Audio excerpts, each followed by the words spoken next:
ഓം ശ്രുതിസ്മൃതിപുരാണാനാം ആലയം കരുണാലയം നമാമി ഭഗവത്പാദം ശങ്കരം ലോകശങ്കരം. ശങ്കരം ശങ്കരാചാര്യം കേശവം ബാദരായണം സൂത്രഭാഷ്യകൃതൗ വന്ദേ ഭഗവന്തൗ പുനഃ പുനഃ. ഈശ്വരോ ഗുരുരാത്മേതി മൂർത്തിഭേദ വിഭാഗിനി വ്യോമവത് വ്യാപ്തദേഹായ ദക്ഷിണാമൂർത്തയേ നമഃ. സദാശിവസമാരംഭാം ശങ്കരാചാര്യമധ്യമാം അസ്മദാചാര്യപര്യന്താം വന്ദേ ഗുരുപരമ്പരാം. ശിവം ശിവകരം ശാന്തം ശിവാത്മാനം ശിവോത്തമം ശിവമാർഗപ്രണേതാരം പ്രണതോസ്മി സദാശിവം. സർവമംഗളമാംഗല്യേ ശിവേ സർവാർത്ഥസാധികേ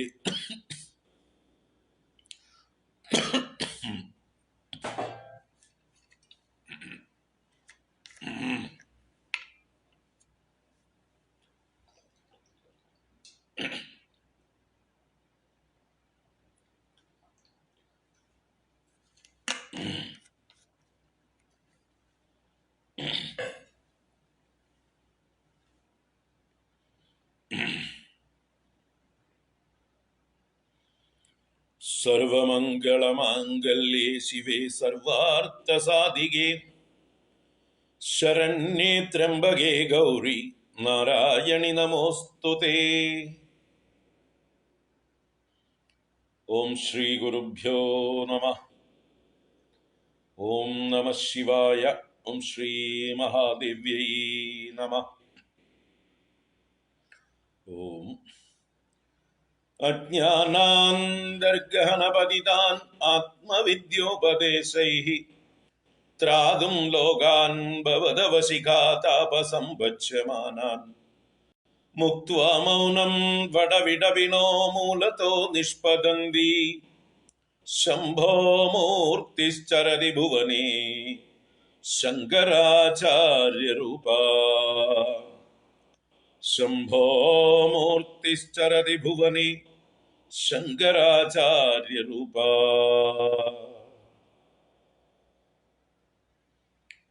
ഓം നമഃ പരമഋഷിഭ്യോ നമഃ. പരമഋഷിഭ്യഃ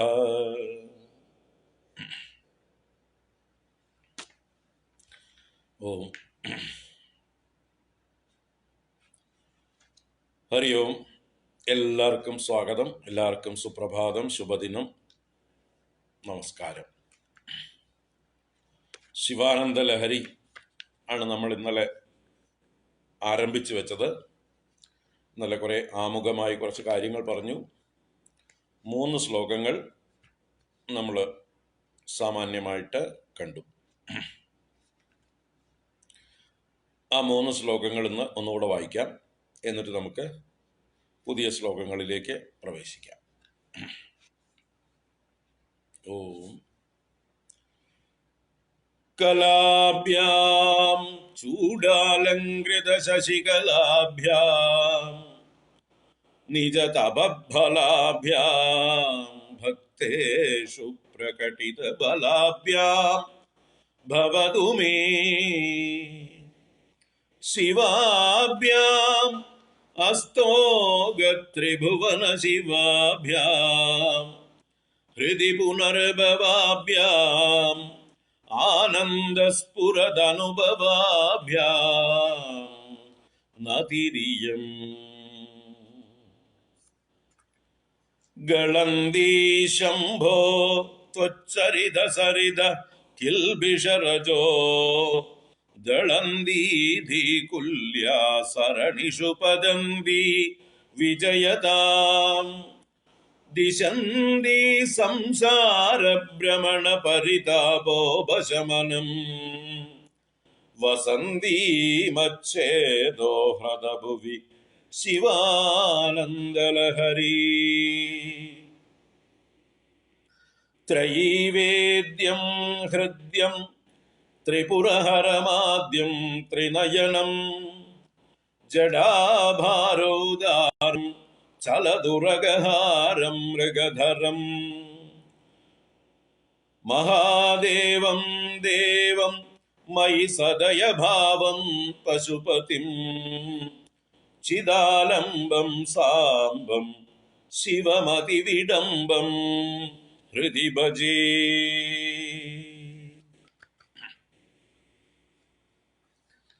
ഹരി ഓം നമ ശിവായ. ശിവാനന്ദ ലഹരി ശങ്കര ഭഗവത് പാദർ ശിവഭഗവാന്റെ മാഹാത്മ്യം പറഞ്ഞ് സ്തുതിക്കുന്നതായിട്ടുള്ള 100 ശ്ലോകങ്ങളാണ്. ശിഖരിണി, ശാർദൂല വിക്രീഡിതം എന്നീ വൃത്തങ്ങളാണ് ഇതിൽ കൂടുതൽ പ്രയോഗിച്ചിരിക്കുന്നത്. മറ്റ് പല വൃത്തങ്ങളും മാറി മാറി പ്രയോഗിച്ച് അതിമധുരമാക്കി മാറ്റിയിട്ടുണ്ട്, അതിഗംഭീരമാക്കി മാറ്റിയിട്ടുണ്ട്. ഭക്തി നിർഭരമാണ് ഈ സ്തോത്രം. ആന്ധ്രയിലെ ശ്രീശൈലം എന്ന ജ്യോതിർലിംഗ ക്ഷേത്രത്തിൽ വെച്ചാണ് ഇതിൻ്റെ നിർമ്മിതി എന്നതും ഞാൻ പറഞ്ഞതെല്ലാം ഒന്ന് ഓർക്കുക.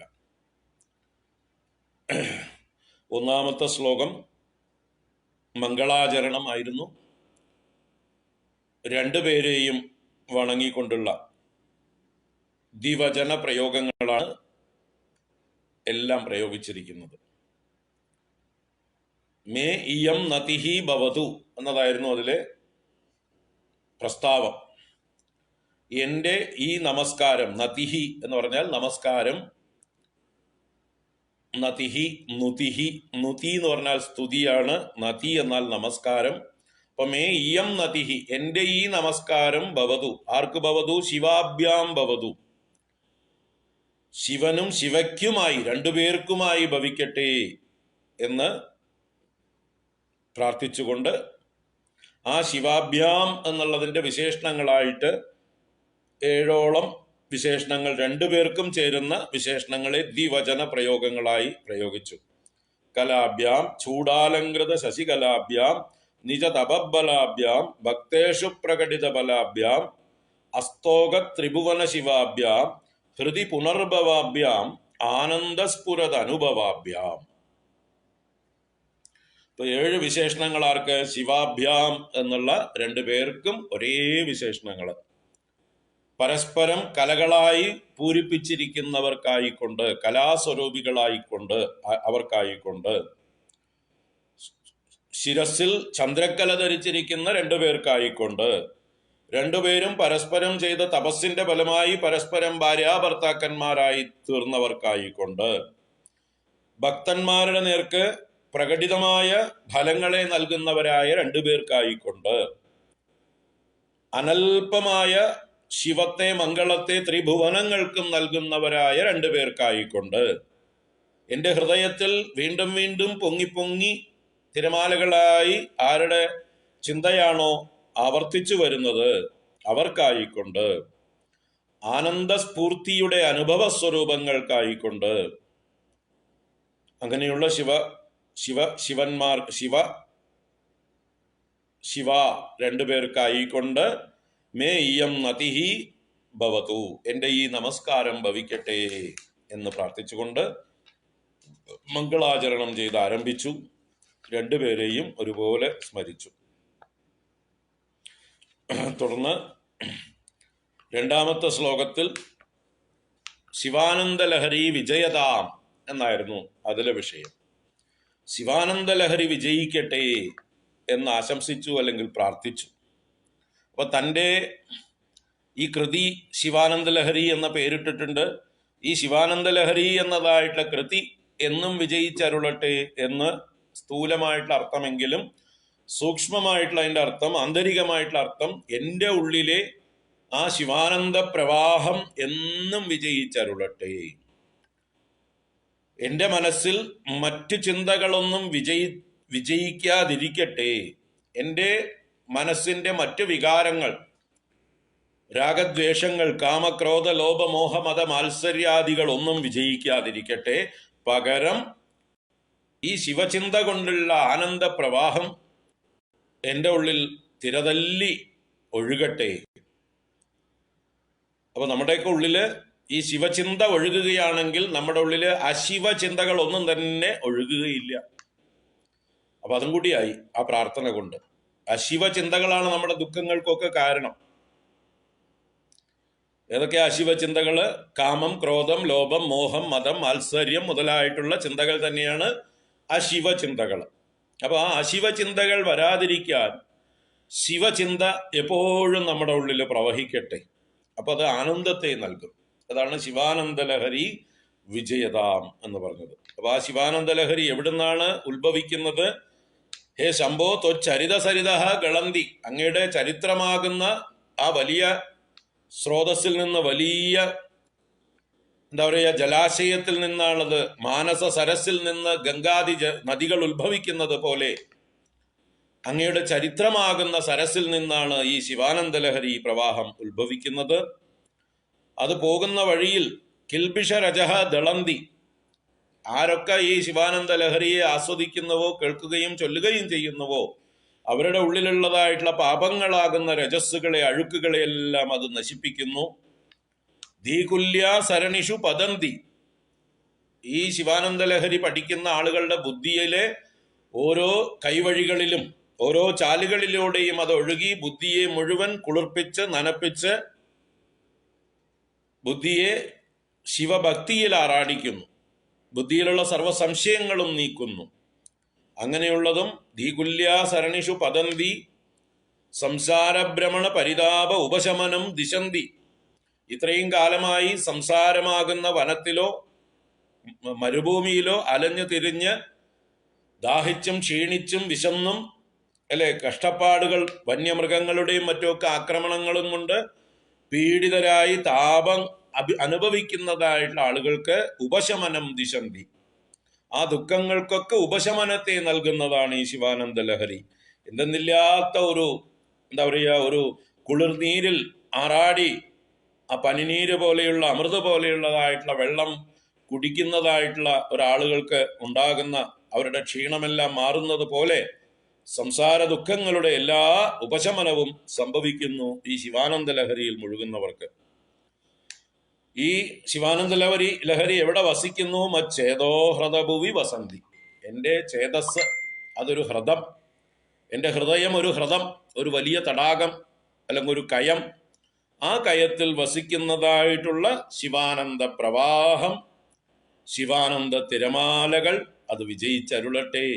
എപ്പോഴും എൻ്റെ ഉള്ളില് ആ ശിവചിന്ത നിറഞ്ഞു നിൽക്കട്ടെ. അതിനുശേഷം ഭഗവാനെ ഭജിക്കുന്ന ഹൃദി ഭജേ എന്ന് പറഞ്ഞു.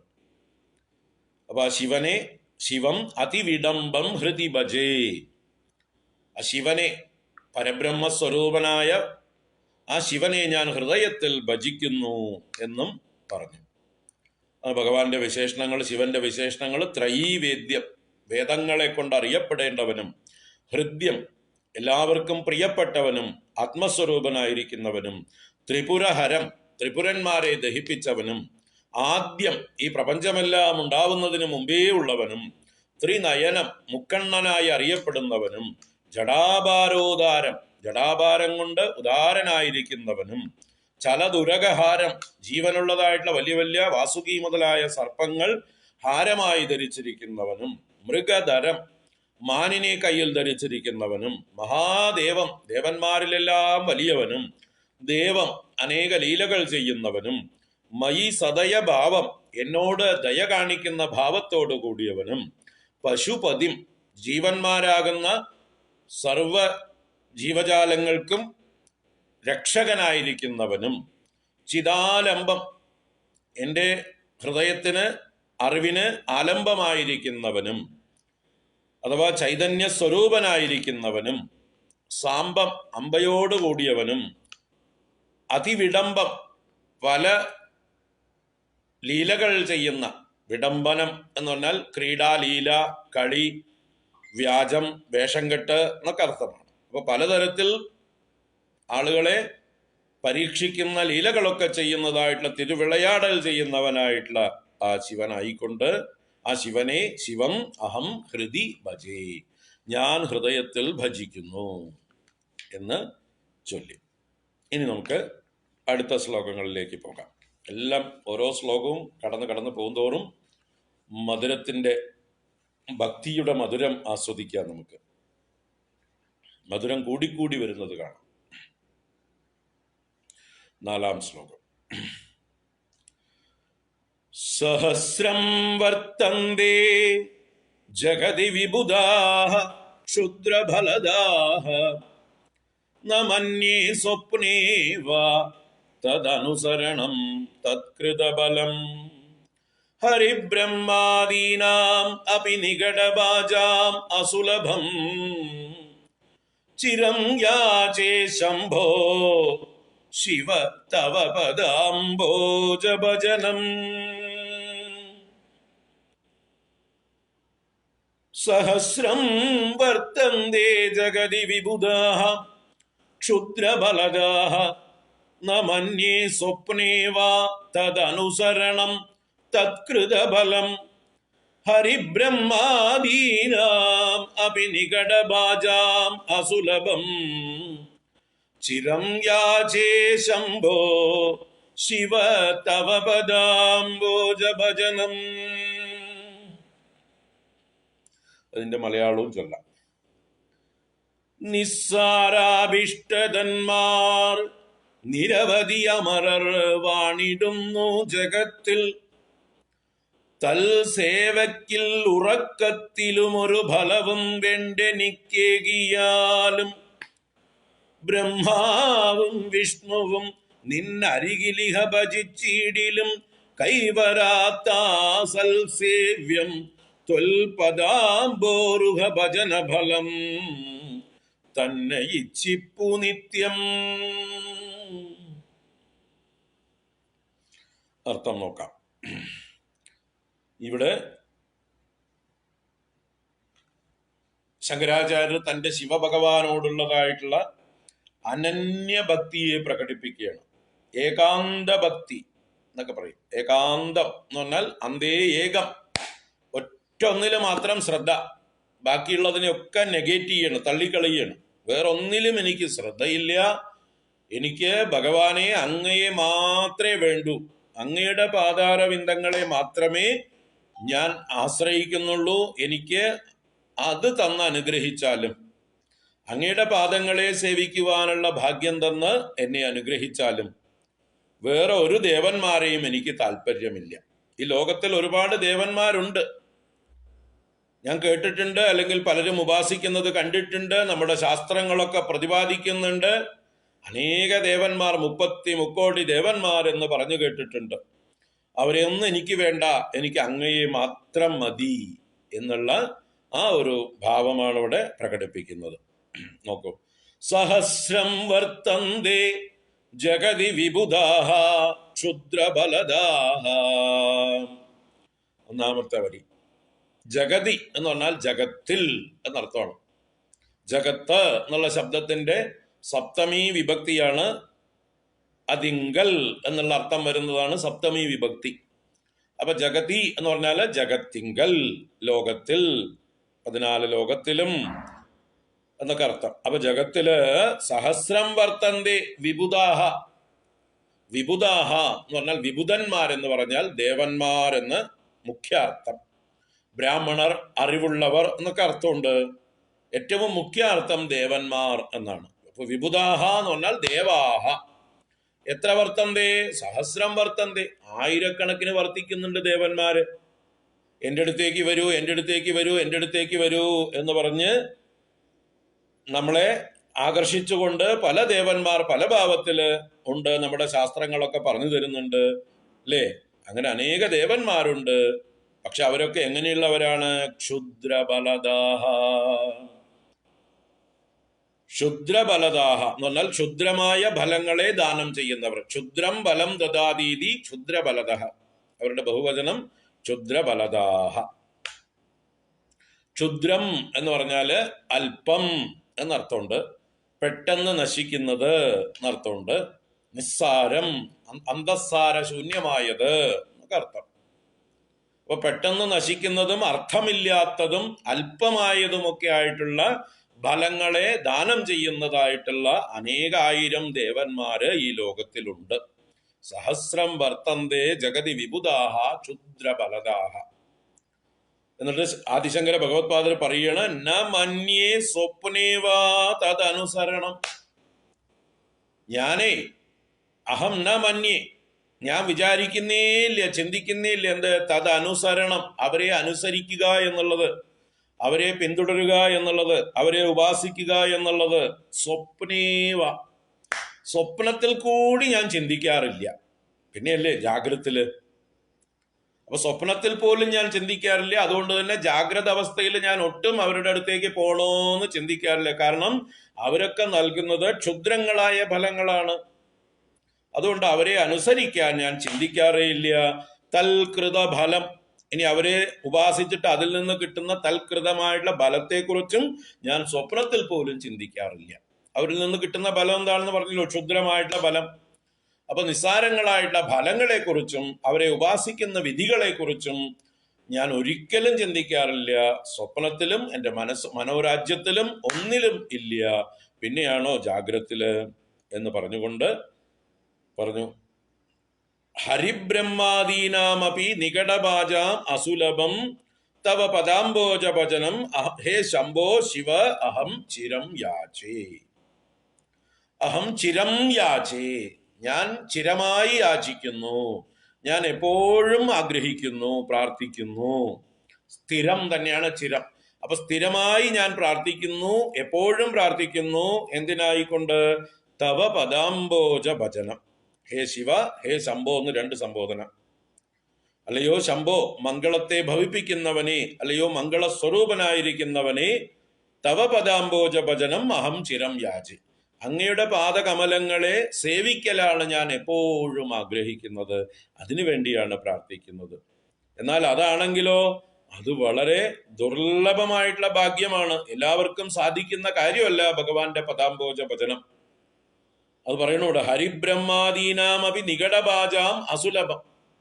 നികടഭാജ, നികടം എന്ന് പറഞ്ഞാൽ സമീപം, നികടഭാജാം എന്ന് പറഞ്ഞാൽ സമീപത്തിൽ ഇരുന്ന് ഭജിക്കുന്നവർ, സമീപവാസികൾ, സമീപത്തെ സേവിക്കുന്നവർ. അങ്ങനെയുള്ള നികടഭാജാം ഹരിബ്രഹ്മാദീനാം അപി. ഹരി വിഷ്ണു, ബ്രഹ്മാവ്, ബ്രഹ്മദേവൻ, ആദീനാം എന്നുള്ളതുകൊണ്ട് ഇന്ദ്രൻ മുതലായ ദേവന്മാരെയൊക്കെ പെടുത്താം. അപ്പോ ബ്രഹ്മാവ്, വിഷ്ണു, മറ്റു ദേവന്മാർക്ക് പോലും അസുലഭമാണ് അങ്ങയുടെ പാദസേവ. അസുലഭം എന്ന് പറഞ്ഞാൽ ദുർലഭം. അവർക്ക് പോലും അങ്ങയുടെ പാദസേവ ചെയ്യുക എന്നുള്ളത് വളരെ ദുർലഭമായിട്ടുള്ള കാര്യമാണ്. അവർ പോലും അതിന് അർഹരല്ല. അവർ പോലും ഭഗവാന്റെ എത്രയോ ദൂരത്താണ് നിൽക്കുന്നത്. ഹരിയും ബ്രഹ്മാവും മറ്റു ദേവന്മാരും ഒക്കെ ഭഗവാനെ സേവിക്കാൻ വെമ്പലോടുകൂടെ ദൂരെ നിൽക്കുന്നു. അവർക്ക് പോലും അതിനുള്ള യോഗ്യത തികച്ചില്ല. അത്ര ഭാഗ്യം വേണം ഭഗവാന്റെ പാദസേവ ചെയ്യാൻ. ഭഗവാന്റെ പാദം എവിടെയാണെന്ന് കണ്ടിട്ട് വേണ്ടേ സേവ ചെയ്യാൻ, അല്ലേ? ആ പാദം തെരഞ്ഞു പോയിട്ട് കാണാതിരുന്ന ആളാണ് ഈ ഹരി. വരാഹ രൂപത്തില് ഭൂമിയുടെ അടിയിലേക്ക് ഭഗവാന്റെ പാദം തെരഞ്ഞുകൊണ്ടുപോയി എന്നും കണ്ടില്ല എന്നും, ബ്രഹ്മദേവൻ ഭഗവാന്റെ ശിരസ് തെരഞ്ഞ് ഹംസരൂപത്തിൽ ആകാശത്തിലേക്ക് പറന്ന് പോയി ഭഗവാന്റെ ശിരസ് ഇന്ന് വരെ കണ്ടെത്തിയില്ല. അപ്പൊ അങ്ങനെ ഭഗവാന്റെ ആദിയും അന്തവും കണ്ടെത്താൻ ശ്രമിച്ച് പരാജയപ്പെട്ടവരാണ് ഹരിയും ബ്രഹ്മാവും. അപ്പൊ അവർക്ക് പോലും അങ്ങയെ ശരിക്കും അറിയൂല, ശരിക്കും ഭജിക്കാനായിട്ട് സാധിക്കൂല. അവര് പോലും അങ്ങയുടെ ഭജനത്തിൽ എത്രയോ ദൂരെ നിൽക്കുന്നവരാണ്. അത്രയ്ക്കും റെയറായിട്ടുള്ള കാര്യം മതി എനിക്ക്. അല്ലാതെ മറ്റ് ദേവന്മാരൊക്കെ ഇവിടെ സുലഭന്മാരാണ്. ആയിരക്കണക്കിന് ആൾക്കാർ തടഞ്ഞു വീണാൽ ഏതെങ്കിലും ദേവന്റെ മേലെയാ ചെന്ന് വീഴുന്നത്. ഇഷ്ടംപോലെ ഭജിക്കാൻ ആൾക്കാരുണ്ട്. ദേവന്മാർക്ക് വേണ്ടി ക്യാൻവാസ് ചെയ്യാൻ വരെ ഏജന്റുമാരും ഉണ്ട് ഇവിടെ ലോകത്തിൽ ഇഷ്ടം പോലെ, അല്ലെ? ഞങ്ങളുടെ മതത്തിലേക്ക് വരൂ, ഞങ്ങളുടെ ദേവനെ ആരാധിക്കൂ എന്ന് പറഞ്ഞ് ദേവന്മാർക്ക് വേണ്ടി ക്യാൻവാസ് ചെയ്യാനും ഇഷ്ടം പോലെ ആൾക്കാരുണ്ട്. പക്ഷേ ആ സുലഭമായിട്ട് കിട്ടുന്നതിൽ എനിക്ക് താല്പര്യമില്ല. എനിക്ക് അസുലഭമായിട്ടുള്ളതിലേ ശ്രദ്ധയുള്ളൂ. ഞാൻ ഇത്തിരി സ്പെഷ്യലാണ്, അല്ലെ? ചില ആളുകൾക്ക് സുലഭമായിട്ടുള്ളതിലൊന്നും താല്പര്യം ഉണ്ടാവില്ല, കുറച്ച് കഷ്ടപ്പെട്ട് കിട്ടുന്നതിലേ താല്പര്യം. ആ കൂട്ടത്തിലാണ് ഞാൻ. പക്ഷെ എന്താ വെച്ചാൽ കഷ്ടപ്പെട്ട് കിട്ടുന്നത് റെയറായിട്ടുള്ള കാര്യമാണ്. ഏറ്റവും വിശേഷമായിട്ടുള്ള ഫലമാണ് കിട്ടാൻ പോകുന്നത്. മറ്റത് സുലഭമായിട്ട് കിട്ടുന്ന നിസ്സാരമായിട്ടുള്ള, അല്ലേ? വഴിയിൽ എവിടെയും മണ്ണ് കിടപ്പുണ്ട്, ആർക്കെങ്കിലും മണ്ണിനോട് വല്ല താല്പര്യമുണ്ടോ? എന്നാൽ സ്വർണം എല്ലാവരുടെയും വാരി പതറി കിടപ്പുണ്ടോ? അത് എവിടെ പോയാലോ കിട്ടുകയെന്ന് അറിയില്ല. നമുക്ക് ഗനികളിലാണ് കിടക്കുന്നത്. ആ ഗനികളിൽ ചെന്ന് അത് കുഴിച്ചെടുത്ത് എത്രയോ ആഴത്തിലേക്ക് ചെല്ലണം.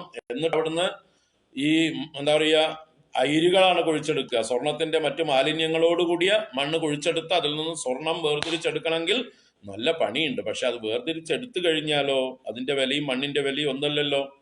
അപ്പൊ സുലഭമായിട്ടുള്ള മണ്ണിന്റെ പുറകെ ആരും പോകാറില്ല. ദുർലഭമായിട്ടുള്ള സ്വർണത്തിന്റെ പുറകെ, രത്നങ്ങളുടെ പുറകെയൊക്കെയാണ് ആളുകൾ പോവുക. അപ്പൊ അതുപോലെ ബ്രഹ്മാവിനും വിഷ്ണുവിനും പോലും ദുർലഭമായിരിക്കുന്ന അങ്ങയുടെ ഉപാസനയാണ് എനിക്ക് ഏറ്റവും പ്രിയപ്പെട്ടത്. അതിനെയാണ് ഞാൻ ഭജിക്കുന്നത്. അത് മാത്രമേ ഞാൻ ഭജിക്കുന്നുള്ളൂ. മറ്റു ദേവന്മാരെ ഞാൻ സ്വപ്നത്തിൽ പോലും ഭജിക്കണം എന്ന് ചിന്തിക്കാറേ ഇല്ല. അതുകൊണ്ട് അങ്ങ് എനിക്ക് അനുഗ്രഹിച്ച് അതിനുള്ള ഭാഗ്യം തരണം. ഞാൻ ഏകാന്ത ഭക്തനാണ്. അങ്ങയെ ഭജിക്കുവാനുള്ളതായിട്ടുള്ള ഒരു ഭാഗ്യം എനിക്ക് നൽകണം. എപ്പോഴും എൻ്റെ മനസ്സ് അങ്ങയുടെ പാതാരവിന്ദങ്ങളിൽ ഉറച്ചു നിൽക്കണം. മറ്റു പ്രലോഭനങ്ങളിലൊക്കെ പെട്ടുപോയി മറ്റു ദേവന്മാരുടെ പുറകെ ഞാൻ പോകാതെ ആവണം. വളരെ മനോഹരമായിട്ടുള്ള ഒരു ഏകാന്ത ഭക്തിക്ക് വേണ്ടിയിട്ടുള്ള പ്രാർത്ഥനയാണിത്. സഹസ്രം വർത്തന്തേ ജഗതി വിബുധാഃ ക്ഷുദ്രബലദാഃ ന മന്യേ സ്വപ്നേ വാ തദനുസരണം തത്കൃതഫലം ഹരിബ്രഹ്മാദീനാം അപി നിഗഡഭാജാം അസുലഭം ചിരം യാചേ ശംഭോ ശിവ തവ പദാംബോജഭജനം. മനസ്സിലായി കാണും. ഇത് ചൊല്ലി ചൊല്ലി ചൊല്ലി ആസ്വദിക്കുക. ശിവാനന്ദ ലഹരി ആസ്വദിക്കാനുള്ളതാണ്. അർത്ഥം മനസ്സിലാക്കിക്കൊണ്ട് ചൊല്ലുമ്പോൾ നല്ലോണം നമുക്ക് അലിഞ്ഞ് ആസ്വദിച്ച് ഭഗവാനെ ഇങ്ങനെ നമ്മുടെ ഹൃദയത്തിൽ കണ്ടുകൊണ്ട് ഭഗവാനോട് പലതും പറഞ്ഞ് പരിഭവിച്ചും വഴക്കുകൂടിയും സ്നേഹപ്രകടനങ്ങൾ ചെയ്തും ഭഗവാന്റെ കാരുണ്യം വാത്സല്യമൊക്കെ ഏറ്റുവാങ്ങിയും അങ്ങനെ അനുഭവിച്ച് ആസ്വദിക്കാനുള്ളതാണ് ശിവാനന്ദ ലഹരി. ആ ലഹരിയിൽ മുഴുകണം നമ്മൾ. അപ്പൊ അതിന്റെ അർത്ഥം നമ്മൾ മനസ്സിലാക്കിയാലാണ് അത് കൂടുതൽ ആസ്വദിക്കാൻ പറ്റുക. അർത്ഥം മനസ്സിലാക്കി ചൊല്ലുക. അടുത്ത ശ്ലോകം, 5-ാമത്തെ ശ്ലോകം.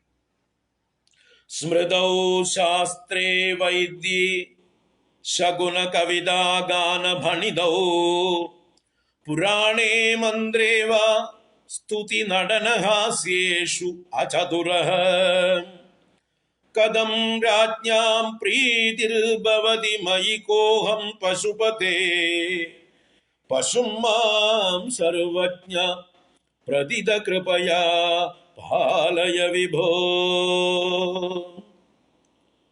സ്മൃതൗ ശാസ്ത്രേ വൈദ്യേ ശകുന കവിതാ ഗാന ഭണിതൗ പുരാണേ മന്ത്രേ വാ സ്തുതി നടനഹാസ്യേഷു അചതുരഃ കഥം രാജ്ഞാം പ്രീതിർഭവതി മയി കോഹം പശുപതേ പശും മാം സർവജ്ഞ പ്രധിത കൃപയാ പാലയ വിഭോ.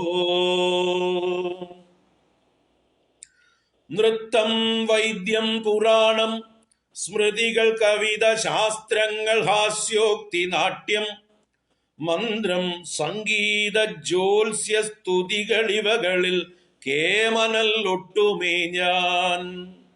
ഹാ രാജാക്കൾ കുതിക്കും പ്രിയമിവനിലെവണ്ണം പശുപ്രായനാകും നിന്നെ സർവജ്ഞ രക്ഷിച്ചിടുക പശുപതേ നിൻ പുകൾ നൻപിനാലേ. ഈ ശ്ലോകമൊക്കെ മലയാളം നന്നായിട്ടുണ്ട്, വളരെ മനോഹരമായിട്ടുണ്ട്. നോക്കാം. ഭഗവാനോട് പറയണ, എനിക്ക് ഒരു കഴിവുമില്ല. വലിയ വലിയ പ്രഭുക്കന്മാരെ രാജാക്കന്മാരെ പ്രീതിപ്പെടുത്തുവാനുള്ള കയ്യിലിരിപ്പുകളൊന്നുമില്ല. നമുക്ക് ആരെങ്കിലുമൊക്കെ പ്രീതിപ്പെടുത്തണമെങ്കിൽ അവരെ രസിപ്പിക്കാനുള്ള എന്തെങ്കിലുമൊക്കെ കഴിവുകൾ ഉണ്ടാവണം, അല്ലേ? ഓരോരുത്തർക്കും രസിക്കൽ ഓരോ വിഷയത്തിലായിരിക്കാം.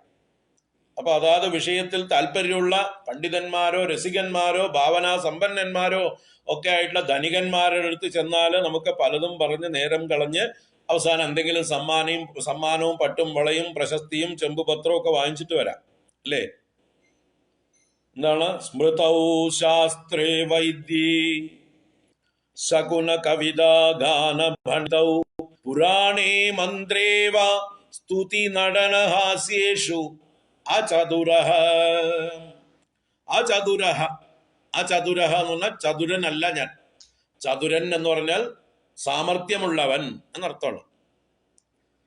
ചാതുര്യമുള്ളവൻ ചതുരൻ. ചാതുര്യം, സാമർഥ്യം, പ്രാഗൽഭ്യം എന്നൊക്കെ അർത്ഥം. അപ്പൊ ഈ കാര്യങ്ങളിലൊന്നും എനിക്ക് യാതൊരു ചാതുര്യവുമില്ല. ഏതൊക്കെ കാര്യത്തില്? സ്മൃതൗ, സ്മൃതി എന്ന് പറഞ്ഞാല് ധർമ്മശാസ്ത്രങ്ങള്, അതുപോലെയുള്ള അല്ലെ മനുസ്മൃതി, യാജ്ഞവൽക്യ സ്മൃതി മുതലായ സ്മൃതികളൊക്കെ വായിച്ച് പറയാൻ, അതൊക്കെ വ്യാഖ്യാനിച്ചു കൊടുക്കാൻ മഹാത്മാക്കള് അല്ലെങ്കിൽ ധനികന്മാരുടെ അടുത്തൊക്കെ ചെന്ന് ഇങ്ങനെ സ്മൃതികളെ കുറിച്ച്, ഇപ്പൊ ഇതിഹാസ പുരാണങ്ങളൊക്കെ സ്മൃതികളിൽ പെടും. അപ്പോ രാമായണം, മഹാഭാരതം മുതലായ ഇതിഹാസങ്ങളൊക്കെ സ്മൃതിയാണ്. ഭഗവത്ഗീത സ്മൃതിയാണ്.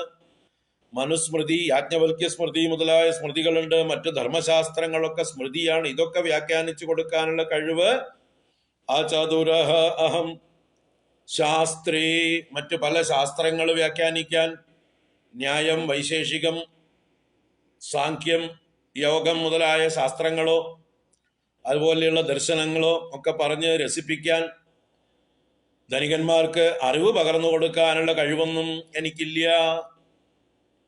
അവര് അറിവ് കിട്ടിയാൽ ധാരാളം ധനം എനിക്ക് സമ്മാനമായി തരും. പക്ഷെ എൻ്റെ കയ്യിലുണ്ടെങ്കിലല്ലേ അങ്ങോട്ട് കൊടുക്കുക.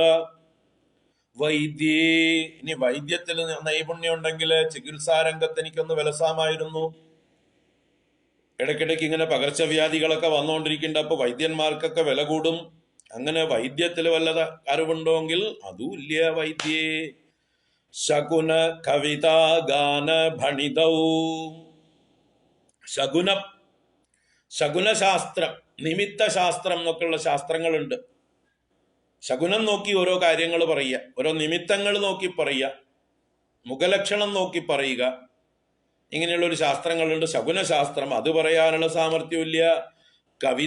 കവിതകൾ നിർമ്മിച്ച് കാവ്യങ്ങളെ കൊണ്ട് ധനികന്മാരെ രസിപ്പിക്കാൻ, രാജാക്കന്മാരെ സന്തോഷിപ്പിക്കാൻ കഴിവില്ല. ഗാനഭണിതൗ, ഗാനം രചിക്കാനോ ഗാനം പാടാനോ അതിനുള്ള കഴിവില്ല. ഭണിതൗ എന്ന് പറഞ്ഞാൽ, ഭണിതി എന്ന് പറഞ്ഞാല് പറയുക, ശബ്ദിക്കുക എന്നാണ് അർത്ഥം. അപ്പൊ ഭണിതൗ, ആ ഗാനങ്ങളൊക്കെ പാടി ശബ്ദിച്ച് അല്ലെങ്കിൽ കവിതകൾ ആലപിച്ച് അല്ലെങ്കിൽ ശകുനങ്ങളെ കുറിച്ച് പറഞ്ഞ് ആളുകളെ സന്തോഷിപ്പിക്കുവാനുള്ള സാമർഥ്യവും ആ ചതുരനായിട്ടുള്ള എനിക്ക് എങ്ങനെ? പുരാണേ, പുരാണങ്ങൾ പറഞ്ഞു കൊടുക്കാനോ പുരാണങ്ങളുടെ തത്വങ്ങൾ അറിയാനോ കഥകൾ പറഞ്ഞു കൊടുക്കാനോ ഉള്ള സാമർഥ്യം എനിക്കില്ല. മന്ത്രേവ, പലതരം മന്ത്രങ്ങളുണ്ട്.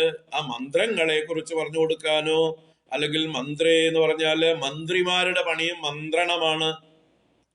ഉപദേശങ്ങൾ കൊടുക്കലാണ്, അഭിപ്രായങ്ങൾ പറയലാണ്, അഡ്വൈസുകൾ കൊടുക്കലിനെ മന്ത്രണം ചെയ്യുക എന്ന് പറയും. അപ്പോൾ നല്ല അഡ്വൈസുകൾ കൊടുത്ത് മന്ത്രിച്ച് ആളുകളെ എന്താ പറയുക, സഹായം ചെയ്യുവാൻ, അല്ലെ? നമ്മുടെ ഇന്നത്തെ കേരള മുഖ്യമന്ത്രിക്ക് അനേക അഡ്വൈസേഴ്സ് ഉണ്ട്, ഉപദേഷ്ടാക്കളുണ്ട്, ഒക്കെ മന്ത്രിമാരുടെ സമാനന്മാരാണ്.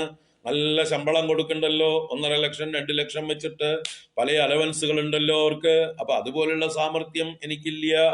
മന്ത്രേവ സ്തുതി നടന ഹാസ്യേഷു അചതുരഃ. രാജാക്കന്മാരെ ചെന്ന് സ്തുതിക്കുന്ന കവികൾ ഉണ്ടായിരുന്നു പണ്ട്. അനേക കവികള് രാജസദസ്സിലിരുന്നു കൊണ്ട് ഓരോ ദിവസവും നല്ല പദ്യങ്ങൾ രചിച്ച് രാജാവിനെ പുകഴ്ത്തും. ദീപസ്തംഭം മഹാശ്ചര്യം, നമുക്കും കിട്ടണം പണം എന്ന് കുഞ്ചൻ നമ്പ്യാരും ഒരു ഫലിതം ഒപ്പിച്ചു, അല്ലേ? അമ്പലപ്പുഴ രാജാവ് അമ്പലപ്പുഴയിൽ ഒരു ദീപസ്തംഭം പണി കഴിപ്പിച്ച് പലരോടും പണ്ഡിതന്മാരോടൊക്കെ അഭിപ്രായം ചോദിച്ചപ്പോൾ ഓരോരുത്തരും ഖേമയുണ്ട്, ഗംഭീരായി, നന്നായി എന്നൊക്കെ പറഞ്ഞ് ഓരോരുത്തരും രാജാവിന്റെ പ്രവൃത്തിയെ പുകഴ്ത്തി. അപ്പൊ കുഞ്ചൻ നമ്പ്യാരും 4 വരി എഴുതി കൊടുത്തു. ദീപസ്തംഭം മഹാശ്ചര്യം, നമുക്കും കിട്ടണം പണം. എനിക്കുള്ളതും കൂടെ പോരട്ടെ. ആകെ 2 വരിയെ കൊടുത്തുള്ളൂ. ദീപസ്തംഭം മഹാശ്ചര്യം. എനിക്കുള്ളതും കുറയ്ക്കണ്ട. എനിക്ക് പുകഴ്ത്താനൊന്നും അറിയില്ല. കാരണം നമ്പ്യാർക്ക് എപ്പോഴും വിമർശിച്ചിട്ടേ ശീലമുള്ളൂ. അത് തന്നെയാണ് തുള്ളലിന്റെ ഒരു പ്രകൃതി. രാജാക്കന്മാരെയൊക്കെ എന്താ പറയുക, നിന്ദിക്കാൻ അല്ലെങ്കിൽ അവരുടെ തെറ്റുകൾ ചൂണ്ടിക്കാണിക്കാൻ, വിമർശിക്കാൻ വേണ്ടിയാണ് തുള്ളലും ചാക്യാർ കൂത്തും ഒക്കെ ഉപയോഗിക്കുക. അപ്പൊ എനിക്ക് സ്തുതിക്കാൻ അറിയില്ല. അപ്പൊ സ്തുതി നടന ഹാസ്യേഷു, നടനം നൃത്തം ചെയ്യാൻ എനിക്കറിയില്ല, അഭിനയിക്കാൻ എനിക്കറിയില്ല, രാജാവിനെ സന്തോഷിപ്പിക്കാൻ. ഹാസ്യേഷു, നമ്രം പറഞ്ഞ് അല്ലെ, തമാശകൾ പറഞ്ഞ് വിദൂഷക വേഷമണിയാനും എന്നെ കൊണ്ട് സാധിക്കില്ല. തെന്നാലി രാമൻ, ബീർബൽ മുതലായിട്ടുള്ളവരൊക്കെ രാജസദസ്സിൽ ജീവിച്ചു പോന്നു. എങ്ങനെ? രാജാവിനെ പല തമാശകളും പറഞ്ഞ് സന്തോഷിപ്പിച്ചിട്ട്. അപ്പൊ അതുപോലെയുള്ള പണികളും എനിക്കറിയില്ല. ഹാസ്യേഷു അചതുരഃ, ചാതുര്യമില്ലാത്തവനാകുന്നു. അങ്ങനെയുള്ള എനിക്ക് എന്റെ നേർക്ക് കഥം രാജ്ഞാം പ്രീതിർഭവതി മയി, മയി എന്റെ നേർക്ക് കഥം രാജ്ഞാം പ്രീതിഹി ഭവതി, രാജ്ഞാം എന്ന് പറഞ്ഞാൽ രാജാക്കന്മാർക്ക് കഥം പ്രീതിഹി ഭവതി മയി, എന്റെ നേർക്ക് എങ്ങനെ പ്രീതി ഉണ്ടാവും? എന്തെങ്കിലും കഴിവുകൾ ഉണ്ടെങ്കിൽ അവരെ രസിപ്പിച്ചാലല്ലേ അവർക്ക് എന്റെ നേരെ പ്രീതി ഉണ്ടാവുള്ളൂ. വെറുതെ ചെന്ന് എനിക്കും പൈസ വേണമെന്ന് പറഞ്ഞാൽ അവരെന്നെ ഓടിച്ചു വിടില്ലേ? എന്നെ രക്ഷിക്കണം എന്ന് പറഞ്ഞാൽ അവരെന്നെ രക്ഷിക്കുവോ? അപ്പൊ എന്തെങ്കിലും കഴിവുകൾ വേണം. ആ കഴിവുകളൊന്നും എനിക്കില്ല. കഥം രാജ്ഞാം പ്രീതിർഭവതി മയി കോഹം പശുപതേ, എല്ലാ ജീവന്മാരുടെയും രക്ഷകനായ പശുപതേ, കോഹം, ഈ ഞാൻ എവിടെ കിടക്കുന്നു? എത്ര നിസ്സാരനാണ് ഈ ഞാൻ. കഹ അഹം, ഹു ആമൈ, ഞാൻ ആരെന്ന് ഒരു ഐഡന്റിറ്റി ഇല്ലാത്തൊരു നിസ്സാരനാണ് ഞാനെന്നർത്ഥം. ഞാൻ ആരാന്ന് ഭഗവാനോട് പോയി ചോദിക്കുകയല്ല. ഞാൻ ആര്? എനിക്കെന്ത് കഴിവ്? എനിക്കെന്ത് സാമർഥ്യം? ഒന്നിനും കൊള്ളാത്ത ഈ ഞാൻ. പശും മാം സർവജ്ഞ പ്രതിത കൃപയാ പാലയ വിഭോ, ഹേ സർവജ്ഞ, അല്ലയോ എല്ലാം അറിയുന്നവനെ, എന്റെ അവസ്ഥയും അങ്ങേക്ക് അറിയാലോ, എന്റെ കഴിവും എത്രയുണ്ടെന്ന് അങ്ങേക്ക് അറിയാലോ. എല്ലാം അറിയുന്ന അങ്ങേക്ക് എന്നെ തൂക്കി നോക്കാൻ ആവാതിരിക്കുവോ? എനിക്ക് മാർക്കിടാൻ കഴിയാതിരിക്കുവോ? അപ്പൊ ഒന്നും അറിയാത്ത പശു തുല്യനായ, മന്ദബുദ്ധിയായ, ഒരു മൃഗതുല്യനായിട്ടുള്ള മാം, ഹേ വിഭോ സർവശക്ത സർവവ്യാപിൻ പ്രതിത കൃപയാ പാലയ, ത്വം പാലയ. ഞാൻ വെറും പശു, അങ്ങ് പശുപതി. ഞാൻ ദീനൻ, അങ്ങ് വിഭു പ്രഭു. ഞാൻ അജ്ഞൻ, അങ്ങ് സർവജ്ഞൻ. അപ്പൊ അങ്ങനെയുള്ള എന്നെ പ്രതിത കൃപയ, പ്രതിത കൃപ എന്ന് പറഞ്ഞാൽ പ്രതിതം പ്രശസ്തം, കൃപ ദയ. അപ്പൊ അങ്ങയുടെ ദയയെ കുറിച്ച് വളരെ പ്രശസ്തമാണ്. അങ്ങ് പോപ്പുലറാണ്. ഏത് വിഷയത്തില്? ക്ഷിപ്രപ്രസാദി, ദയാമൂർത്തി, കരുണാമൂർത്തി, കാരുണ്യമൂർത്തി എന്നൊക്കെ അങ്ങയെക്കുറിച്ച് ജനങ്ങൾ, ഭക്തജനങ്ങളൊക്കെ സ്തുതിക്കുന്നത് ഞാൻ കേട്ടിട്ടുണ്ട്. അപ്പൊ കരുണാ വിഷയത്തിൽ അങ്ങ് പ്രശസ്തനാകുന്നു.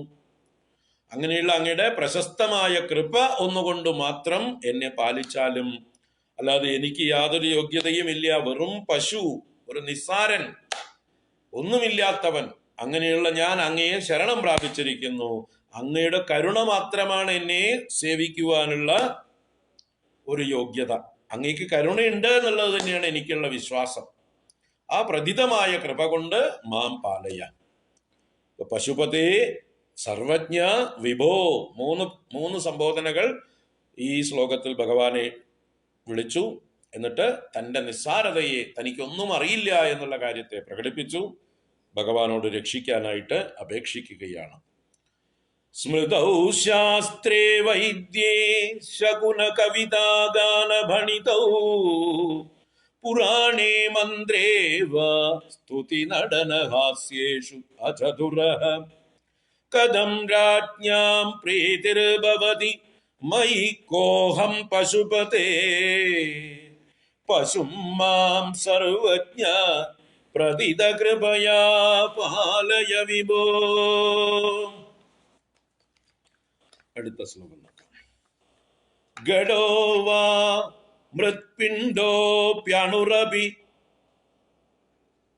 അണുരപി ച ധൂമോഗ്നിരചലഃ പടോ വാ തന്തുർവാ പരിഹരതി കിം ഘോരശമനം വൃഥാ കണ്ഠക്ഷോഭം വഹസി തരസാ തർക്കവചസാ പദാംബോജം ശംഭോ ഭജ പരമസൗഖ്യം വ്രജ സുധീ ഗഡോ വാ മൃത്പിണ്ഡോപ്യണുരപി ച ധൂമോഗ്നിരചലഃ പടോ വാ തന്തുർവാ പരിഹരതി കിം ഘോരശമനം വൃഥാ കണ്ഠക്ഷോഭം വഹസി തരസാ തർക്കവചസാ പദാംബോജം ശംഭോ ഭജ പരമസൗഖ്യം വ്രജസുധീ മൃത്പിണ്ഡം ധൂമമെന്നും ഘടമണുവചലം നൂൽപടം എന്നിവണ്ണം ജൽപ്പിച്ചിട്ടെന്തു നേടാൻ അതുവഴി അകലാ ജന്മദുഃഖങ്ങളൊന്നും സൽബുദ്ധേ തർക്കശാസ്ത്രോക്തികളിവയുരുവിട്ടൊട്ടു കണ്ടം കെടുത്താതുൽബുല്ലംബോജരമ്യം പരമസുഗതമാം ശംഭുപാദം ഭജിക്കൂ പരമസുഗതമാം ശംഭുപാദം ഭജിക്കൂ.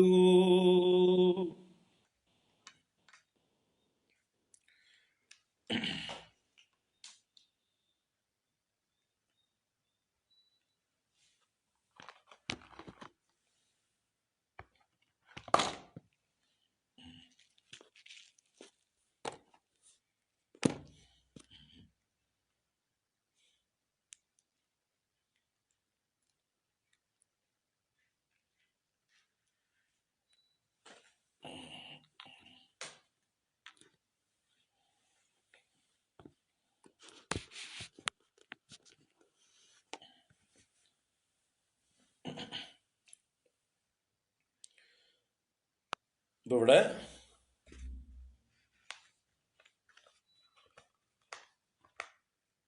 പുറത്ത് കാണുന്ന ഒരാളോട് സംവദിക്കുന്നത് പോലെ സുധീ എന്ന് പറയുന്നുണ്ട്. ഹേ സുധീഹി, അല്ലയോ നല്ല ബുദ്ധിയുള്ളവനെ, വെറുതെ സമയം കളയാതെ അനാവശ്യ തർക്കങ്ങളെ കൊണ്ട്, അനാവശ്യ ചിന്തകളെ കൊണ്ട് വെറുതെ കണ്ടക്ഷോഭം ചെയ്യാതെ, തൊണ്ട പൊട്ടിക്കളയാതെ ഭഗവാനെ ഭജിക്കൂ എന്ന് നമ്മുടെ ഭജഗോവിന്ദത്തിൽ പറയുന്ന പോലെ. സംപ്രാപ്തേ സന്നിഹിതേ കാലേ നഹി നഹി രക്ഷതി ഡുകൃഞ്ഞ് കരണേ. ഈ ഡുകൃഞ്ഞ് കരണേ ഡുകൃഞ്ഞ് കരണേ എന്ന് പറഞ്ഞിട്ട് വ്യാകരണ സൂത്രങ്ങൾ ഇങ്ങനെ ഉച്ചരിച്ചു കൊണ്ടിരുന്നാൽ യമൻ വരുന്ന സമയത്ത് ഇത് രക്ഷയാവില്ല. എനിക്ക് ഡുകൃഞ്ഞ് എന്ന ധാതുവിന്റെ അർത്ഥം കരണമാണ് എന്നറിയാം എന്ന് യമനോട് പറഞ്ഞാൽ യമൻ നിങ്ങളെ കൊണ്ടുപോകാതിരിക്കുകയൊന്നുമില്ല. അതുകൊണ്ട് വ്യാകരണ നിയമങ്ങൾ പഠിച്ചത് കൊണ്ടൊന്നും യമന്റെ കയ്യിൽ നിന്ന് രക്ഷ നേടാൻ പോകുന്നില്ല. അതുകൊണ്ട് ഭജ ഗോവിന്ദം ഭജ ഗോവിന്ദം ഗോവിന്ദം ഭജ മൂഢമതേ എന്ന് അന്ന് കാശിയിൽ തെരുവിൽ കണ്ട ഒരു ബ്രാഹ്മണനോട് പറഞ്ഞു, ഒരു വൃദ്ധനോട് പറഞ്ഞു. അതുപോലെ ഇവിടെ ചില ആളുകൾ വെറുതെ തർക്കങ്ങളിൽ പാണ്ഡിത്യം പ്രകടിപ്പിച്ചുകൊണ്ട് സമയം കളയുന്നു. അവരെ കുറിച്ചാണ് വേദാന്തികൾ അല്ലെങ്കിൽ തർക്കശാസ്ത്ര നിപുണന്മാർ, നൈയായികന്മാർ അങ്ങനെയുള്ള ആളുകളെ പരിഹസിക്കുന്നത് പോലെ ഇവിടെ ഭക്തിയെ സ്വീകരിക്കാനായിക്കൊണ്ട്, ഭഗവാനെ ഭജിക്കാനായിക്കൊണ്ട് പ്രേരിപ്പിക്കുകയാണ്. അതാണ് തർക്കശാസ്ത്രങ്ങളിൽ പറയുന്ന കുറെ പദങ്ങൾ എടുത്ത് പ്രയോഗിക്കുകയാണ് ഇവിടെ. ഗഡോവാ മൃത്പിണ്ഡോപി അണുരഭി ച ധൂമോ അഗ്നി അചലഃ പടോവാ തന്തുർവാ പരിഹരതി കിം ഘോരശമനം. ഘോരശമനം പരിഹരതി കിം. ഘോരനായ ശമനനെ, ശമനൻ എന്നുള്ളത് യമന്റെ പര്യായ ശബ്ദമാണ്. എല്ലാറ്റിനെയും ശമിപ്പിക്കുന്നവൻ, അടക്കുന്നവൻ, ദണ്ഡിക്കുന്നവൻ എന്നൊക്കെ അർത്ഥം. അപ്പൊ എല്ലാവരെയും കാലം കൊണ്ട് ശമിപ്പിക്കുന്നവനാണ് കാലൻ, യമൻ. അതുകൊണ്ട് തെക്ക് ദിക്കിന് യമന്റെ ലോകത്തിന് ശമനപുരി എന്ന് പറയും. ശമനപുരി എന്ന് പറഞ്ഞാൽ യമലോകം എന്നർത്ഥമാണ്. അപ്പൊ ശമനൻ എന്നാൽ യമൻ. അപ്പൊ ഘോരശമനം, ഘോരനായ ശമനനെ കിം പരിഹരതി, അയാളെ ഒഴിവാക്കുവോ? അയാൾ വരുമ്പോ ഏയ് ഘടം, മൃത്പിണ്ഡം, അണു, ധൂമം, അചലം, പടം, തന്തു എന്നൊക്കെയുള്ള പദങ്ങളൊക്കെ പ്രയോഗിച്ചാലേ യമൻ പേടിച്ചോടുവോ? യമൻ പിന്തിരിഞ്ഞു പോവുമോ? നിങ്ങളുടെ പാണ്ഡിത്യമൊക്കെ പ്രകടിപ്പിച്ചാല്, നിങ്ങളുടെ തർക്കശാസ്ത്ര നൈപുണ്യമൊക്കെ പ്രകടിപ്പിച്ചാല് പരിഹരതി കിം ഘോരശമനം? ഒരിക്കലും ഇല്ല. യമൻ വന്ന പണി നോക്കിയിട്ട് തന്നെ പോളൂ. അതുകൊണ്ട് വൃഥാ കണ്ഠക്ഷോഭം വഹസി, വൃഥ അർത്ഥമില്ലാതെ കണ്ഠക്ഷോഭത്തെ വഹിക്കുന്നു നീ. വെറുതെ തൊണ്ട വറ്റി നിലവിളിച്ച് ഓരോന്ന് പറഞ്ഞുകൊണ്ടിരിക്കുന്നു, തർക്കിച്ചുകൊണ്ടിരിക്കുന്നു, തവള കരയുന്നത് പോലെ. തവള കരയുന്നതിന് വല്ല അർത്ഥമുണ്ടോ? തവള കരഞ്ഞാല് തവളയെ പിടിക്കാൻ വരുന്നവർ ഒഴിവായി പോവോ? അതോ അവർക്ക് വഴി കാണിക്കുവോ? തവള രാത്രികളിൽ തവളെ പിടിക്കാൻ വരുന്ന ആൾക്കാരുടെ വിളക്ക് കണ്ടിട്ട് നിലവിളിച്ച് നിലവിളിച്ച് കരയും, പേക്രോം പേക്രോം പേക്രോം എന്ന്. എന്താ പറയുന്നത്? ഞാനിവിടെ ഉണ്ട്, ഞാനിവിടെ ഉണ്ട്, എന്നെ കൊണ്ടുപോക്കോ എന്ന് പറയുന്ന പോലെയാണ്. മിണ്ടാതിരുന്നാൽ ചിലപ്പോൾ അവർക്ക് പിടിക്കാൻ കിട്ടില്ല. പക്ഷെ സ്വയം വിളിച്ചു വരുത്തും തൻ്റെ യമനെ. ആര്? തവളെ പിടിക്കാൻ വരുന്നവരെ തവള. അപ്പൊ വെറുതെ ആ മണ്ടൂകങ്ങളുടെ നിലവിളി പോലെ, ദർദുരങ്ങളുടെ ബ്ലാ ബ്ലാ എന്നുള്ളതായിട്ടുള്ള വായിട്ടലയ്ക്കൽ, അതാണ് ഈ പണ്ഡിതന്മാരൊക്കെ ചെയ്യുന്നത് എന്ന് പറയണം ഇവിടെ. അപ്പൊ വൃഥാ കണ്ഠക്ഷോഭം വഹസി തരസാ തർക്കവചസ. അപ്പൊ തർക്കവചസ കണ്ഠക്ഷോഭം വഹസി, തർക്കവാക്കുകളെ കൊണ്ട് വെറുതെ തൊണ്ടയിലെ വെള്ളം വറ്റിക്കാതെ. തരസ എന്ന് പറഞ്ഞാൽ പെട്ടെന്ന് ഉടനെ തന്നെ എന്ത് ചെയ്യണം? പദാംബോജം ശംഭോർ ഭജ, വേഗം ചെന്നിട്ടേ ആ ശംഭോഹോ പദാംബോജം ഭജ, ശംഭുവിന്റെ പാദകമലങ്ങളെ ഭജിച്ചാലും പരമസൗഖ്യം വ്രജ, പരമമായ സൗഖ്യത്തെ നീ ഗമിച്ചാലും പ്രാപിച്ചാലും സുധീഹി, അല്ലയോ സുധീ, അല്ലയോ വിവേകി. മറ്റിടത്ത് മൂഢമതേന്ന് വിളിച്ചു, ഭജഗോവിന്ദത്തില് മൂഢമതേന്ന് വിളിച്ചു. ഇവിടെ ഇത്തിരി നല്ല വാക്ക് പ്രയോഗിച്ചു, സുധീ. നല്ല ബുദ്ധിയുള്ളവനല്ലേ നീ? ആ ബുദ്ധിയെ മുഴുവൻ ഇങ്ങനെ പാഴാക്കി കളയണോ? എന്താണ് ബുദ്ധിയുടെ ലക്ഷണം? എളുപ്പത്തിൽ ഏറ്റവും നല്ല കാര്യം സാധിക്കലല്ലേ, അതിനല്ലേ വിവേക ബുദ്ധി തന്നിരിക്കുന്നത്. ഏറ്റവും പ്രയോജനമുള്ള കാര്യം ചെയ്യാനല്ലേ ബുദ്ധിയെ ഉപയോഗിക്കേണ്ടത്. നിസ്സാര കാര്യങ്ങൾക്ക് വ്യർത്ഥമാക്കി കളയാനുള്ളതാണോ ബുദ്ധിയുടെ സാമർഥ്യം? അതുകൊണ്ട് ബുദ്ധിമാനല്ലേ നീ. അതുകൊണ്ട് വേഗം ചെന്ന് ഭഗവാന്റെ പാദകമലങ്ങളെ ഭജിക്കൂ, അല്ലാതെ സമയം കളയണ്ട, തൊണ്ടയിലെ വെള്ളം വറ്റിക്കണ്ട. ഇതാണ് നിനക്ക് പരമസൗഖ്യത്തിനുള്ള ഉപായം. പരമസൗഖ്യം വ്രജ സുധീഹി എന്ന്. ഇവിടെ പുറത്തുള്ള ഒരു സുധിയെ വിളിക്കലാവാം, തൻ്റെ ഉള്ളിൽ തന്നെയുള്ള ഒരു സുധിയെ ഉണർത്തലാവാം ഈ പദം. തൻ്റെ ഉള്ളിലുള്ള ഒരു ബുദ്ധിമാൻ ഉണ്ടാവുമല്ലോ, ആ ബുദ്ധിയെ തന്നെ ഉണർത്തുകയാണ്. നീ ബുദ്ധി ഉണ്ടെങ്കിൽ നീ വെറുതെ ഈ വേണ്ടാത്ത കാര്യങ്ങളിൽ തർക്കങ്ങളിലൊക്കെ പോയി സമയം കളയാതെ ഭഗവാനെ ഭജിക്കുക എന്ന് സ്വയം തൻ്റെ തന്നെ ഉള്ളിലോട്, തൻ്റെ തന്നെ ജീവനോട് പറയുന്നത് പോലെ, താൻ തന്നെ ആത്മഗതമായി പറയുന്നത് പോലെയും ആവാം. അപ്പൊ എന്തൊക്കെയാ അവിടെ പറഞ്ഞത്? ഘടം, ഘടോവ, മൃത്പിണ്ഡോവ, ഇതൊക്കെ ഉപനിഷത്തുക്കളിലും പ്രയോഗിച്ചിട്ടുള്ളതാണ് അല്ലെ. ഘടം എന്നാൽ കുടം, മൃത്പിണ്ഡം എന്നാൽ മണ്ണാങ്കട്ട. അപ്പൊ മണ്ണാങ്കട്ട തന്നെയാണ് ഘടം. ഘടം എന്നൊക്കെ വെറും പേര് മാത്രമേ ഉള്ളൂ അല്ലേ. ഘടത്തിന്റെ കാരണം എന്താണ്? മണ്ണാങ്കട്ട. ആ മണ്ണാങ്കട്ടയെ തന്നെയാണ് ഘടമാക്കിയത്. അപ്പോ ഘടം എന്ന് പറയുന്നത് മണ്ണാങ്കട്ട തന്നെയാണ്. അതിനെക്കുറിച്ച് ഇങ്ങനെ കാര്യകാരണ വിചാരം ചെയ്ത് ചർച്ച ചെയ്ത് വെറുതെ സമയം കളയണ്ട. മൃത്തികേത്യവ സത്യം വാചാലംബനം വികാരോ നാമധേയം എന്നൊക്കെ ഉപനിഷത്ത് പറയും. ചാന്തോക്യ ഉപനിഷത്തിലൊക്കെ ഉള്ള പ്രയോഗങ്ങളാണിത്. മണ്ണ് മാത്രമാണ് സത്യം, ബാക്കി ഘടം മുതലായിട്ടുള്ള വാക്കുകളൊക്കെ വെറും വാക്കുകൾക്ക് മാത്രം ആലംബനമായിട്ടുള്ള വസ്തുക്കളാണ്. മണ്ണ് മാത്രമാണ് സത്യം. ഏത് കുടമെടുത്താലും മണ്ണ് കൊണ്ടുണ്ടാക്കിയ കുടമാണെങ്കിൽ അത് മണ്ണിന്റെ വികാരം, മണ്ണ് മാത്രമാണ്. അവിടെ മണ്ണേ ഉള്ളൂ. ആ കുടത്തിന്റെ ആകൃതിയിൽ ഇരിക്കുന്നത് മണ്ണാണ്, കുടമെന്ന് നിങ്ങൾ പേരിട്ടതാണ് എന്നൊക്കെയുള്ള ചർച്ചകൾ നടക്കുകയാണ് പണ്ഡിതന്മാരുടെ താർക്കികന്മാരുടെ സദസ്സിൽ. അപ്പോ ഘടോവ മൃത്പിണ്ഡോ, അത് മണ്ണോ മണ്ണാങ്കട്ടയോ കുടമോ എന്തോ ആയിക്കോട്ടെ, അത് വിടൂ. അണുരവി, അണു. ഇനി നൈയായികന്മാര് അല്ല വൈശേഷികന്മാര് എന്ന് പറയുന്ന കണാദൻ എന്ന ഋഷിയാണ് വൈശേഷികം എന്ന ശാസ്ത്രത്തിന്റെ ഉപജ്ഞാതാവ്. അപ്പൊ അദ്ദേഹത്തിന്റെ അഭിപ്രായത്തില് എല്ലാറ്റിന്റെയും സൂക്ഷ്മമായിട്ടുള്ള കാരണം അണുവാണ്. ആ അണുവിനെ തന്നെയാണ് കണം എന്ന് പറയുന്നത്. ആ കണങ്ങളെ കുറിച്ച് പറഞ്ഞവനെ കണാദൻ എന്ന് വിളിച്ചു അന്നത്തെ കാലത്തെ ആളുകൾ. കണാദൻ എന്ന് പറഞ്ഞാൽ കണം തീനി, അവൻ കണം തിന്നുകൊണ്ട് നടക്കണു എന്ന് പറഞ്ഞ് പരിഹസിക്കുകയാണ്. കണം കണം കണം എന്ന് പറഞ്ഞവനെ കണാദൻ എന്ന് വിളിച്ചു. അപ്പൊ സൂക്ഷ്മമായിട്ടുള്ള എല്ലാറ്റിനും പരമമായിട്ടുള്ള കാരണം പരമാണുവാണ്. അണുവാണ്, ആറ്റമാണ് എല്ലാറ്റിനും കാരണം, സൂക്ഷ്മമായ തന്മാത്രകളാണ് കാരണം എന്നൊക്കെ അന്നേ കണാദൻ പറഞ്ഞു. അപ്പൊ അണുരഭി, ആ വൈശേഷികന്മാരെ പരിഹസിക്കുകയാണ്. അണുവോ, എന്തോ ആയിക്കോട്ടെ, അണു. ധൂമോ അഗ്നിഹി അചലഹ, ഇത് താർക്കികന്മാരുടെ നൈയായികന്മാരുടെ ഒരു ചർച്ചയാണ്. ധൂമം എന്ന് പറഞ്ഞാൽ പുക, അഗ്നി എന്ന് പറഞ്ഞാൽ തീയ്, അചലം എന്ന് പറഞ്ഞാൽ മല, പർവ്വതം. അപ്പൊ ദൂരെ ഒരു മലയിലെ പുക കാണുന്നു, ധൂമം കാണുന്നു, അപ്പോ അനുമാനിക്കുകയാണ്. അപ്പൊ അനുമാനം എന്നുള്ള ഒരു പ്രമാണത്തെ ഇവിടെ പ്രയോഗിക്കുകയാണ്, അതിനെ പരിഹസിക്കുകയാണ്. എന്താണ്? എവിടെ പുകയുണ്ടോ അവിടെ തീയുണ്ട്. എത്ര എത്ര ധൂമഹ തത്ര തത്ര വന്യഹി, ഒരു ന്യായം. എവിടെ പുകയുണ്ടോ അവിടെ അഗ്നിയുണ്ട്. അപ്പൊ കാര്യമുണ്ടെങ്കിൽ കാരണമുണ്ടായിരിക്കും എന്ന ന്യായം, അനുമാനം.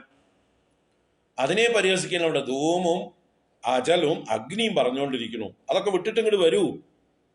പടോവ തന്തുർവ, പടം എന്നാൽ വസ്ത്രം, തന്തു എന്നാൽ നൂല്. ഇപ്പൊ നൂലും വസ്ത്രവും, ഈ പടം എന്നാൽ വസ്ത്രം എന്നാൽ എന്താണ്? നൂല് തന്നെയാണ്. നൂല് ഊടും പാവുമായി കോർത്തതിനെയാണ് പടം വസ്ത്രം എന്ന് പറയുന്നത്. വസ്ത്രം ഇല്ല, വാസ്തവത്തിൽ നൂലേ ഉള്ളൂ എന്നൊരു കൂട്ടർ. നൂലാണ് കാരണം, പടം കാര്യമാണ്, കാരണത്തിൽ നിന്ന് അഭിന്നമായിട്ടൊരു കാര്യം ഇല്ല, അതുകൊണ്ട് വസ്ത്രം നൂല് തന്നെയാണ് എന്നൊരു താർക്കികന്മാര്. അപ്പൊ അതുപോലെ ഈ പ്രപഞ്ച വിഷയത്തിലും ഇതുപോലുള്ള ചർച്ചകൾ നടക്കുന്നു. അപ്പൊ പടം ആയിക്കോട്ടെ, തന്തു ആയിക്കോട്ടെ, പടോവ തന്തുർവ, ഇതൊക്കെ പറഞ്ഞുകൊണ്ടിരുന്നതുകൊണ്ട് ഘോരശമനം പരിഹരതിക്കും, ആ ഭയങ്കരനായിട്ടുള്ള യമനെ തടയാൻ ഇതൊക്കെ മതിയാവുമോ? യമൻ നിങ്ങൾ ഇതൊക്കെ പറഞ്ഞുകൊണ്ടിരുന്നാൽ അവിടെ നിൽക്കുവോ? അത് കേട്ടോണ്ട് ആസ്വദിച്ചോണ്ട് നിൽക്കുവോ? പണ്ഡിതന്മാരാണ്, ഇവരെ കൊണ്ടുപോണ്ട എന്ന് യമൻ വിചാരിക്കുമോ? അതുകൊണ്ട് വൃഥാ കണ്ഠക്ഷോഭം വഹസി, വെറുതെ തൊണ്ടയിലെ വെള്ളം കളഞ്ഞ് കണ്ഠക്ഷോഭം ചെയ്തുകൊണ്ടിരിക്കാതെ, അതുകൊണ്ട് തർക്കവചസ്സുകളൊക്കെ വിട്ടിട്ട് തരസാ ശംഭോഹോ പദാംബോജം ഭജ, വേഗം ചെന്ന് ശംഭുവിന്റെ പാദകമലങ്ങളെ ഭജിക്ക്. പരമസൗഖ്യം വ്രജ, പരമമായിട്ട് സൗഖ്യത്തെ പ്രാപിച്ചാലും സുധീഹി, ബുദ്ധിയുള്ളവനല്ലേ നീ എന്ന് താർക്കികന്മാരെയൊക്കെ ഒന്ന് പരിഹസിച്ച് ഭഗവാനെ ഭജിക്കാൻ, ഭക്തി ഉണ്ടാവാൻ, ലക്ഷ്യം മറക്കാതിരിക്കാൻ പറയുകയാണ്. നിങ്ങളുടെ തർക്കങ്ങളിലൊക്കെ പെട്ടുപോയി കഴിഞ്ഞാൽ അതിലൊക്കെ കുടുങ്ങി അവസാനം ഈശ്വര ചിന്ത മറന്നുപോകും. അഥവാ എന്തിനു വേണ്ടിയിട്ടാണ് ഈ തർക്കം?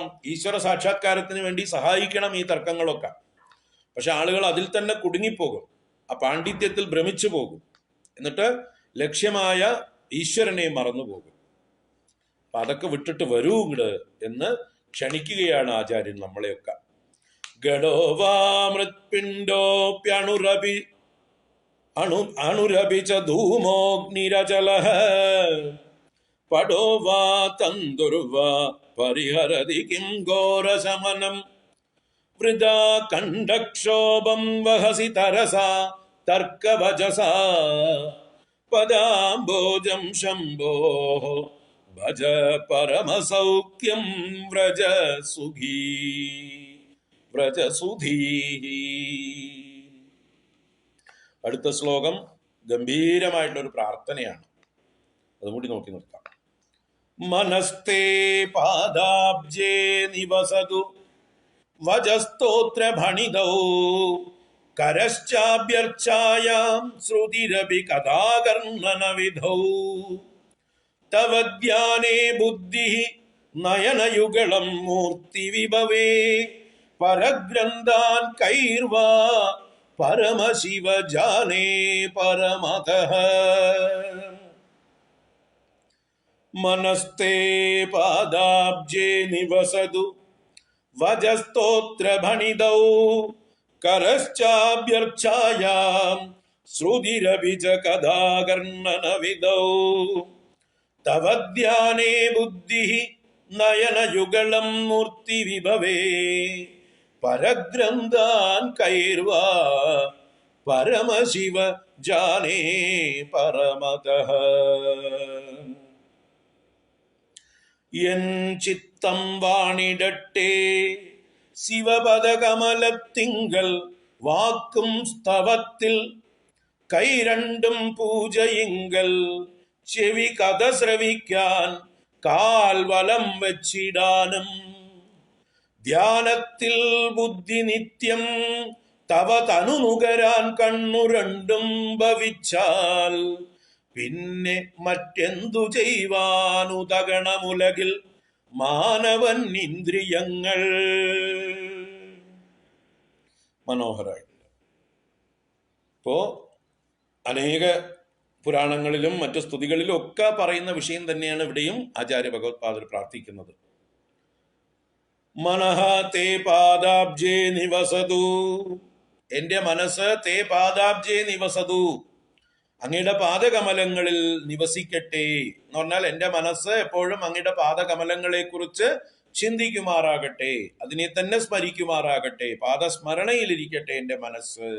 മനസ്തേ പാദാബ്ജേ നിവസതു വചഃ സ്തോത്ര ഭണിതൗ. വചഃ എന്ന് പറഞ്ഞാൽ എന്റെ വാക്കുകൾ, എന്റെ നാവ്, അത് സ്തോത്രപണിതവും അങ്ങയുടെ സ്തോത്രങ്ങൾ ശബ്ദിക്കുന്നതിൽ, അങ്ങയുടെ സ്തോത്രങ്ങളെ ചൊല്ലുന്നതിൽ എന്റെ വാക്ക്, എന്റെ നാവിന്റെ പ്രവൃത്തി അങ്ങയെ സ്തുതിക്കുന്നതിലാവട്ടെ. കരശ്ചാഭ്യർച്ചായാം, കരഹ എന്റെ കൈയാവട്ടെ, അഭ്യർച്ചായാം അങ്ങയുടെ പൂജയിൽ മുഴുകട്ടെ, അങ്ങയുടെ സേവയിൽ മുഴുകട്ടെ, എന്റെ കൈകളെ കൊണ്ട് എപ്പോഴും അങ്ങയുടെ പൂജ ചെയ്യുമാറാകട്ടെ. ശ്രുതിരഭി കഥാകർണന വിധൗ, എന്റെ ശ്രോത്രേന്ദ്രിയം, എന്റെ ചെവി, കഥാ ആകർണന വിധൗ അങ്ങയുടെ കഥകൾ കേൾക്കുന്ന പ്രവൃത്തിയിൽ മുഴുകട്ടെ, എപ്പോഴും എന്റെ ചെവി ഭഗവാന്റെ കഥകൾ കേൾക്കുന്നതിൽ രമിക്കട്ടെ.